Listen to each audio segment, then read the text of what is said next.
Good morning students, welcome to our channel science Kartik classes. तो आज की इस क्लास में हम बेसिक टॉपिक डील करने वाले हैं केमिस्ट्री की दुनिया का, जो कि हमारा एटम्स एंड मॉलिक्यूल्स होने वाला है। आई होप कि आपको ये कॉन्सेप्ट समझ आएगा, और अगर आप इस कॉन्सेप्ट को समझ लेते हैं तो आगे केमिस्ट्री के हर यूनिक टू यूनिक और नए से नए कॉन्सेप्ट सीख पाएंगे और अच्छे से समझ में भी आपको आने लगेंगे। तो सबसे पहले हम क्लास को स्टार्ट करते हैं एटम्स एंड मॉलिक्यूल्स की के बारे में, जिसमें हम सबसे पहले तो एटम और मॉलिक्यूल की हिस्ट्री डिस्कस करेंगे, देन एटम के कॉन्सेप्ट को डिस्कस कर लेंगे एंड मॉलिक्यूल्स को डिस्कस कर लेंगे। Got it? चलिए सबसे पहले हम हिस्ट्री से शुरू करते हैं, और मैं आपको बताना चाहता हूँ कि भाई 1500 बीसी की बात है ये, ठीक है। हिस्ट्री शुरुआत हो गई है 1500 बीसी में। एक हमारे ऋषि थे जिनका नाम था महर्षि कन्नाद। इन्होंने क्या कहा था? इन्होंने कहा था भाई अगर आप पदार्थ के बारे में थोड़ा सा डिस्कस आपके साथ करना चाहूंगा। वह पदार्थ होता क्या है? तो पदार्थ को इंग्लिश में हम मैटर कहते हैं, और बहुत से बच्चों को पता होगा मैटर है क्या। मैटर वो सारी चीज है जो ऑक्यूपाई करे स्पेस को, राइट, और उसमें क्या हो, हैव मास। Got it?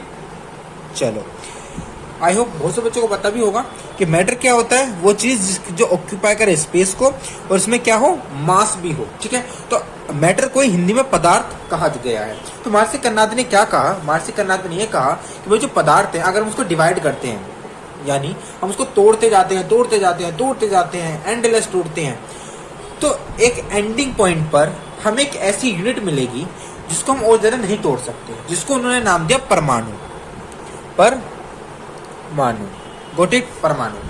अब ये परमाणु क्या है सर, ये भी बता दीजिए। तो सुनो, परमाणु को ही इंग्लिश में हम एटम नाम देते हैं। क्या नाम देते हैं भाई? एटम नाम देते हैं, ठीक है, परमाणु को। Got it? तो परमाणु कहा उन्होंने कि भाई अगर हम किसी पदार्थ को यानी मैटर को अगर हम तोड़ते जाते हैं तो एक एंडिंग पॉइंट पर एक हम ऐसी यूनिट प्राप्त होगी उस पदार्थ की जिसे हम और ज्यादा डिवाइड नहीं कर सकते, जिसको कहा गया परमाणु। ठीक है, समझ आई यहाँ तक बात? तो आगे एक ग्रीस एंशिएंट फिलोसोफर भी थे जिनका नाम था डेमोक्रिटस और ल्यूकोपिसियस। आपको नाम लिख देता हूं मैं आपके लिए, डेमोक्रिटस एंड ल्यूकोपस। ये भी ग्रीक फिलोसोफर थे। इन्होंने भी यही सजेस्ट करा था कि अगर हम मैटर को डिवाइड करते जाते हैं, इफ वी डिवाइड मैटर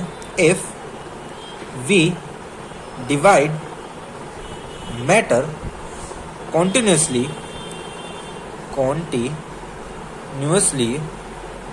जब हम मैटर को कॉन्टिन्यूसली डिवाइड करते जाते हैं तो हमें एक ऐसी इंडिविजिबल पार्टिकल प्राप्त होता है, यानी एक ऐसा यूनिट प्राप्त होती है जिसको हम और ज्यादा डिवाइड कर ही नहीं सकते बाबा, बिल्कुल भी नहीं कर सकते, ठीक है। इसी को इन्होंने नाम दिया एटम, और एटम भी एक ग्रीक वर्ड से ही आया है। Got it? पहले परमाणु था, इतना लोगों को परमाणु के बारे में नहीं पता था, लेकिन उसी परमाणु को इंग्लिश में उन्होंने नाम दिया एटम। क्लियर हुई यहाँ तक बात? आई होप बहुत से बच्चों को ये पता चल चुका होगा अब एटम है क्या। तो फिर भी अब सम अप कर देता हूँ, एटम है क्या? एटम एक ऐसी यूनिट है किसी भी नॉन लिविंग थिंग्स की,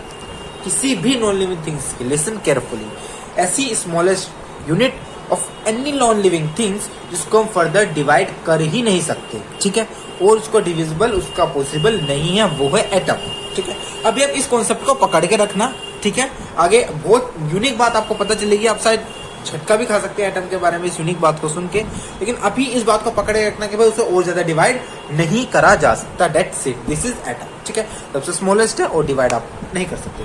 चलो आपको मैं बहुत बेहतरीन एग्जाम्पल देता हूँ, फील करना एग्जाम्पल को। मान लो आप हो, आपके पास एक पेपर है। क्या है आपके पास? पेपर। Got it? आप एज्यूम तो कर सकते हो, मान लो आपके पास डोरेमोन की स्मॉल लाइट है। सबको पता है भाई आप छोटे हो सकते हो, तो आप क्या करो, पहले तो पेपर को 4 टुकड़े करो। अब जो चौथा टुकड़ा होगा फिर आप छोटे हो जाओ, इतना छोटे हो जाओ कि वो एक टुकड़ा आपको इस पेज के बराबर हो जाए, फिर उसके 4 डिवाइड करो, फिर उसका चौथा टुकड़ा लो, फिर आप छोटे हो जाओ, फिर आप इतने छोटे हो जाओ कि वो एक टुकड़ा जो आधे का आधा वो आपको एक बड़ा पेपर दिखने लगे। तो ऐसा डिवाइड करते जाओ, छोटे होते जाओ, तो फिर आप एक ऐसे पॉइंट पर पहुंचोगे कि आपको ऐसा लगेगा मैं तो जो डिवाइड ही नहीं कर पा रहा हूँ, बड़ी मैंने ताकत लगा दी, मैं कर ही नहीं पा रहा हूँ। तो वो जो आपको यूनिट मिलेगी ना, उसी को एटम कहा गया है। उसी को क्या कहा गया है? एटम कहा गया है। आई होप आपने एग्जांपल्स को फील करा होगा, समझे होंगे कि भाई एटम कॉन्सेप्ट आखिरकार है क्या। Got it? क्लियर हो गई बात? चलो अब एटम कॉन्सेप्ट को समअप करने के बाद हमें मॉलिक्यूल कॉन्सेप्ट को सीखते हैं, ठीक है। मॉलिक्यूल को सीखने के लिए मैं आपको 2-3 बातें समझाना चाहूंगा। देखिए, आपको पता है एलिमेंट्स क्या होते हैं? एलिमेंट्स हमारे प्योर सब्सटेंसेस होते हैं जो group of same type of atom से बने होते हैं। किससे? Group of same kind of atoms, right. जैसे कार्बन एलिमेंट है, यानी उसके अंदर जो एटम्स है वो सारे कार्बन के हैं, गॉट इट। तो वो क्या है? प्योर सब्सटेंस है। तो एलिमेंट, आप ध्यान से सुनना, होता क्या है, आप इसे और आगे डिटेल में डिस्कस करोगे, आगे आने वाले टॉपिक भी मैं लाऊंगा, उसमें हम डिटेल में डिस्कस करेंगे। लेकिन आप अभी फर्दर मोटा मोटा समझिए कि जो एलिमेंट्स है ना, कुछ एलिमेंट्स एक ऐसे एलिमेंट्स होते हैं जो एक के लिए रह ही नहीं सकते। मान लो कार्बन मान के चलूं, मैं ऑक्सीजन मान के चलूं, तो आप जो सांस ले रहे हो, आप सबको पता है ऑक्सीजन है। तो कैसी ऑक्सीजन है? ओ है सिर्फ ऑक्सीजन, ओ, उसके बारे में डिस्कस करेंगे आगे फर्दर। ओ ऑक्सीजन, आप देखो ओ, लेकिन ज्यादातर देखते हो O2 लिखते हैं। क्यों O2 लिखते हैं? भाई जो अकेला ऑक्सीजन है ना, ये अकेला रह ही नहीं सकता बेचारा, इसे एक साथ चाहिए। बंदा अकेले नहीं जी सकता वो बेचारा, उसके साथ परेशानी यही है। अब लेट सपोज हाइड्रोजन ले लो। हाइड्रोजन क्या, आप जब भी मान लो हाइड्रोजन आप फाइंड करोगे, जब भी हाइड्रोजन आप एक्सपेरिमेंटली ढूंढोगे तो आपको H2 की फॉर्म में मिलेगा, अकेला कभी नहीं मिलेगा। इसके साथ एक जुड़ा होगा, ये नंबर दिखा दे कितने हैं टोटल, तो 2 हैं, यानी तो मतलब अकेला नहीं जी सकता बेचारा वो, एक और साथ लेगा ही लेगा। सिमिलरली यही मॉलिक्यूलर कॉन्सेप्ट है। मॉलिक्यूल यानी group of atoms, group of elements कह लो, एटम्स कह लो, ग्रुप ऑफ। अब बहुत से बच्चे कंफ्यूज होंगे कि सर एलिमेंट्स और मॉलिक्यूल में क्या फर्क पड़ा। अब ध्यान से, मॉलिक्यूल्स तो ग्रुप ऑफ एलिमेंट को कहा जाता है, ठीक है, लेकिन एलिमेंट तो ग्रुप ऑफ एटम्स है, सेम काइंड ऑफ एटम्स, ठीक है। मॉलिक्यूल तो भाई डिफरेंट काइंड से भी बनाए जा सकते हैं। जैसे CH4 एक मॉलिक्यूल हो जाता है, जिसके अंदर हमारे पास आ गया कार्बन, हाइड्रोजन, 4 हाइड्रोजन, तो ये भी मॉलिक्यूल है।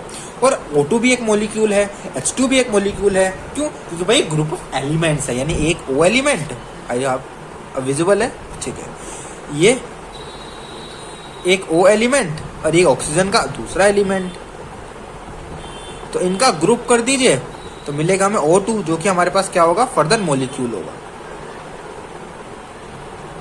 Got it? ठीक है, क्लियर हो गई यहां तक बात? यही एक मोटा मोटा कॉन्सेप्ट है एटम को लेकर, मॉलिक्यूल को लेकर। Got it?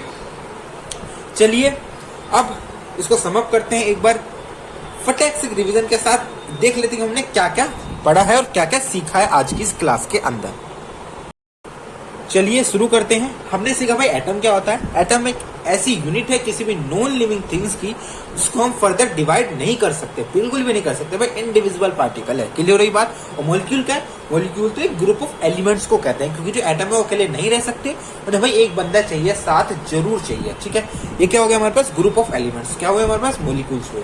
तो ये फर्दर आज की क्लास के 2 कॉन्सेप्ट थे, atoms and molecules. I hope आपको एटम का पूरा कॉन्सेप्ट समझ आया होगा, मॉलिक्यूल्स का भी पूरा कॉन्सेप्ट समझ आया होगा, और आपके जितने भी डाउट थे related atom and molecule clear हुए होंगे। तो अब क्या सर, अब जो नेक्स्ट आपके पास क्लास आएगी वो आएगी लॉ ऑफ केमिकल कॉम्बिनेशन की, और उसके बाद हम देखेंगे डाल्टन एटॉमिक थ्योरी, और फर्दर इसको हम कंटिन्यू करेंगे टॉपिक वाइज, ठीक है।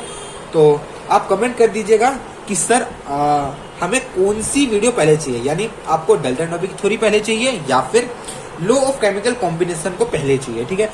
जो आप कमेंट करेंगे उसके अनुसार नेक्स्ट वीडियो बनेगी, ठीक है। तो आज के लिए सिर्फ इतना ही। आई होप आपको क्लियर हुआ होगा। अगर वीडियो अच्छी लगी हो तो लाइक कीजिएगा, सब्सक्राइब कीजिएगा और ज्यादा से ज्यादा शेयर कीजिएगा, ताकि और भी आपके फ्रेंड्स को अगर डाउट है एटम्स और मॉलिक्यूल से रिलेटेड वो क्लियर हो जाए, समाप्त हो जाए, और वो खुशी खुशी इस एटम को अपने अंदर समाहित कर पाए, इस कॉन्सेप्ट को, और अच्छे से अपने एग्जाम में भी और आगे आने वाले केमिस्ट्री के हर कॉन्सेप्ट को क्लियर तरीके से समझ पाए। ओके, आज के लिए इतना ही। Tata, bye bye, love you all.